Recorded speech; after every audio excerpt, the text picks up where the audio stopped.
I grew up in a household with a lot of love. Even though we had a lot of love, we didn't have much else, and at times we were very, very poor.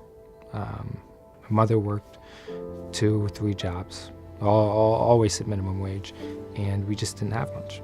My father was a drug addict, and his addiction, his disease, drove us into poverty and into homelessness. We'd spend nights in our car, weeks or months in homeless shelters, sometimes at hotels that the church would put us up in. And sometimes we just ran out of food.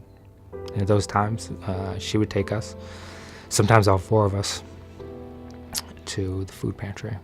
You'd walk into this place, and they'd smile at you as if they were just waiting for you to come by, and they were so happy that you were there, right?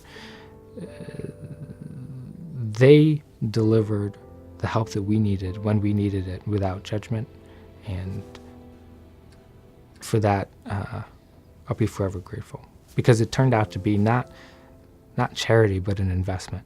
Right? Those scrawny kids, without that kind of love and affection from an entire community, would have gone down a bad path. Without the ability to get what we needed, the food that we needed when we needed it, we would not have been able to go to school. Wouldn't have been able to focus, wouldn't have been able to do our homework, you know. We wouldn't have wanted to go home, a home that we knew had no food in it. People presume that if you need the food pantry, or if you're on food stamps, or you need assistance of any kind, it's because you must be bad people, lazy people, you know, dumb people maybe, or people who have made mistake after mistake after mistake. And the truth is, all it takes is really one traumatic event. One trauma can send a family into a tailspin for years, you know. The loss of a job, the loss of a spouse. When you bring food into a home that didn't have it before, it's literally cause for a celebration. Right? This is different than bringing home the groceries and putting them away. You have food, you've bought time.